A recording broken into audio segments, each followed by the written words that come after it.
Nesta série de aulas, vamos resolver os problemas do capítulo 6 do livro Fundamentos de Física de Halliday e Resnick, 10ª edição.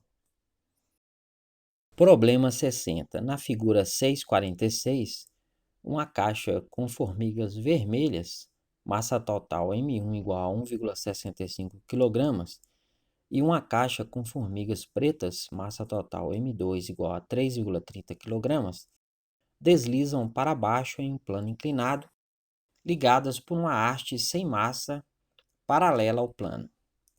O ângulo de inclinação é θ igual a 30 graus. O coeficiente de atrito cinético entre a caixa com formigas vermelhas e a rampa é μ1 igual a 0,226. Entre a caixa com formigas pretas e a rampa é μ2 igual a 0,113. Calcule letra A a tração da haste e letra B, o módulo da aceleração comum das duas caixas. Letra C, como as respostas dos itens A e B mudariam se as posições das caixas fossem invertidas? Como em todo problema envolvendo o plano inclinado, vamos escolher o eixo X paralelo ao plano e o eixo Y perpendicular ao plano, com os sentidos positivos indicados pelas setas. Vamos analisar as forças que atuam em cada caixa. Sobre a caixa 1 atuam 4 forças. O seu peso vertical para baixo, cujo módulo é P igual a M1 vezes G. Como ela pressiona o plano, de acordo com a terceira lei de Newton, o plano exerce sobre ela a força de reação normal no sentido positivo do eixo Y. Temos também a força de tração da haste, que vamos supor no sentido positivo do eixo X. Finalmente, temos a força de atrito cinético no sentido negativo do eixo X, opondo-se ao movimento. Como já vimos antes, em problemas envolvendo planos inclinados, o ângulo que a força-peso faz com o semi-eixo Y negativo é igual ao ângulo de inclinação do plano. Como a força-peso é a única não paralela a um dos eixos, podemos desenhar as suas componentes ao longo deles. As caixas estão ligadas pela haste e se movem juntas, então a aceleração é a mesma para ambas. Como a caixa 1 não se move na direção y, de acordo com a primeira lei de Newton, a soma das forças que atuam sobre ela nessa direção deve ser nula. Então, Fn1 menos P1y tem que ser igual a zero. Passando o termo negativo para o outro lado, Fn1 vai ser igual a P1y.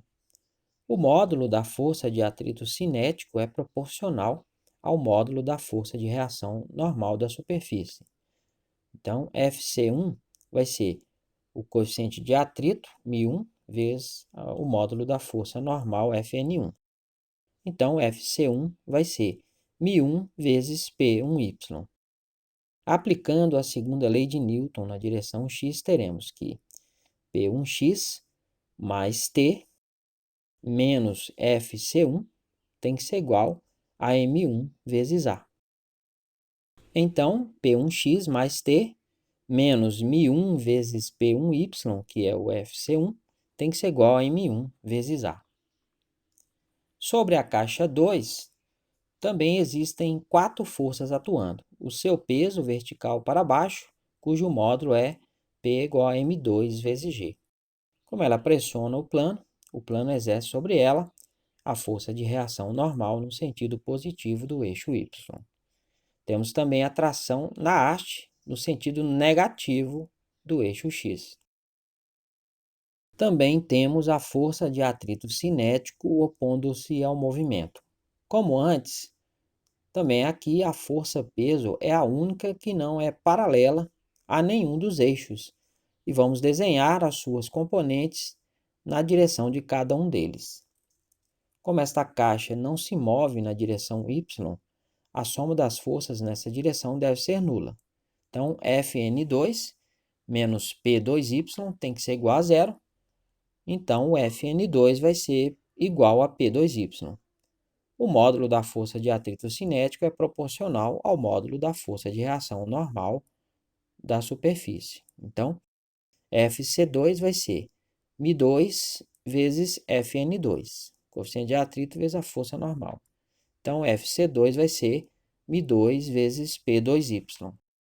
Aplicando a segunda lei de Newton na direção x, teremos que P2x menos T menos FC2 tem que ser igual a M2 vezes A.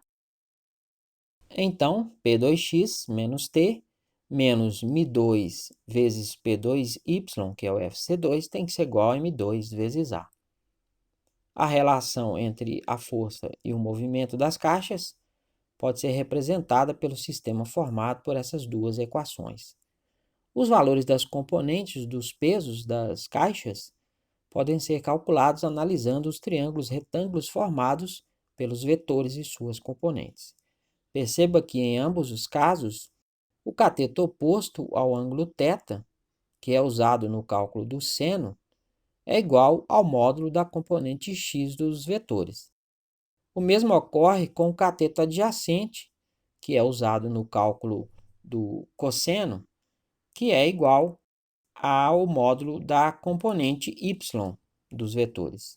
Então, podemos dizer que P1x vai ser P1 vezes o seno de θ, M1 vezes G vezes o seno de θ. M1 é 1,65 vezes 9,8, que é o G, vezes o seno de 30 graus, que é o ângulo. Fazendo essa multiplicação aí, dá 8,085 newtons. O P1y vai ser P1 vezes o cosseno de θ, M1 vezes G vezes o cosseno de θ, 1,65 vezes 9,8 vezes o cosseno de 30 graus, que dá 14,00 newtons. O P2x vai ser P2 vezes o seno de θ, M2 vezes G vezes o seno de θ. M2 é 3,30 vezes 9,8 vezes o seno de 30 graus, que dá 16,17 newtons. P2y vai ser P2 vezes o cosseno de θ, M2 vezes G vezes o cosseno de θ, 3,30 vezes 9,8 vezes o cosseno de 30 graus, que dá 28,00 newtons. Substituindo estes valores nas equações do sistema, elas se tornam 8,085, que é o P1x, mais T, menos 0,226, que é o μ1, vezes 14,0, que é o P1y, tem que ser igual a 1,65, que é o M1 vezes A.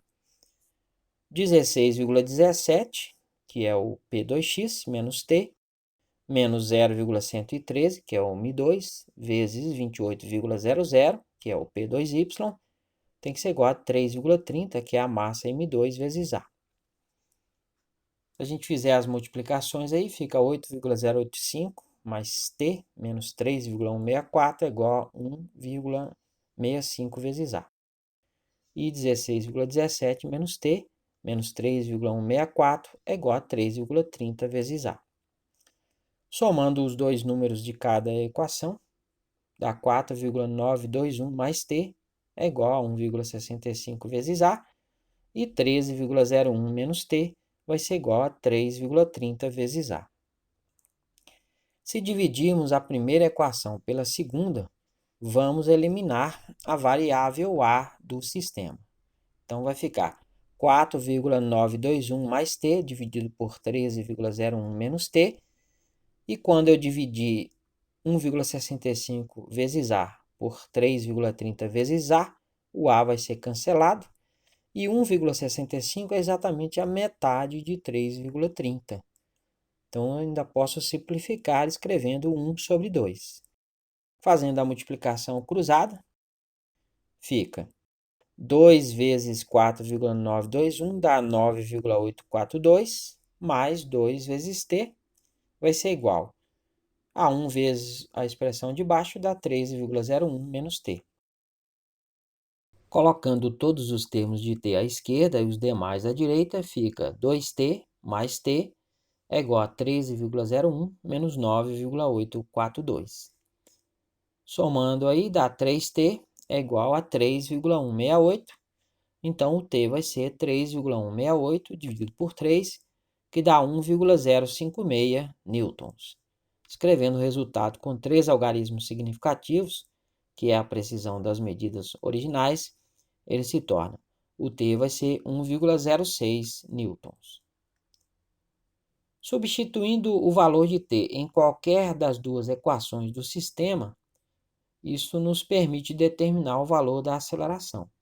Substituindo na primeira, fica 4,921 mais 1,056, que é o t, antes do arredondamento, vai ser igual a 1,65 vezes A.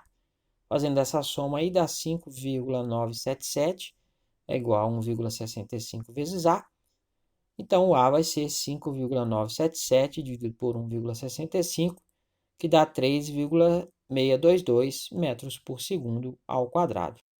Escrevendo o resultado com 3 algarismos significativos, ele se torna, o A vai ser 3,62 metros por segundo ao quadrado.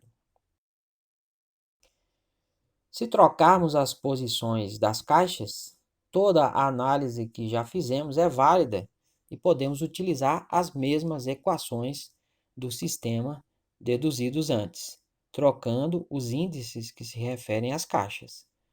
Os novos valores da tração e da aceleração do sistema são aqueles que são solução do sistema. P2x mais T' menos M2 vezes P2y é igual a M2 vezes A', e P1x menos T' menos M1 vezes P1y é igual a M1 vezes A'. São as mesmas equações, só que com os índices que se referem às caixas trocados. Se somarmos as duas equações do primeiro sistema, eliminamos a variável t e teremos P1x menos M1 vezes P1y mais P2x menos M2 vezes P2y é igual a M1 mais M2 vezes A. Se fizermos o mesmo com as equações do segundo sistema, fica P2x menos M2 vezes P2y mais P1x menos M1 vezes P1y é igual a M1 mais M2 vezes A'. Perceba que as expressões do lado esquerdo das duas equações são iguais entre si.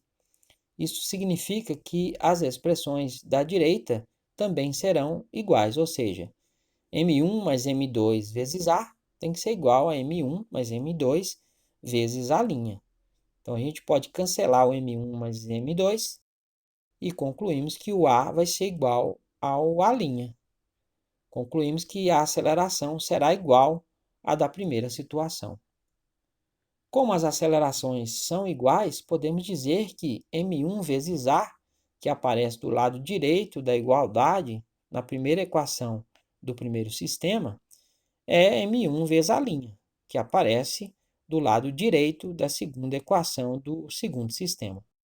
Então, as expressões que aparecem no lado esquerdo dessas equações devem ser iguais também. Então, P1x mais T menos M1 vezes P1y tem que ser igual a P1x menos T' menos M1 vezes P1y. Perceba que agora podemos cancelar o P1x e cancelar o menos M1 vezes P1y. E concluímos que o T vai ser igual a menos T'. Então, a tração na arte terá sentido oposto.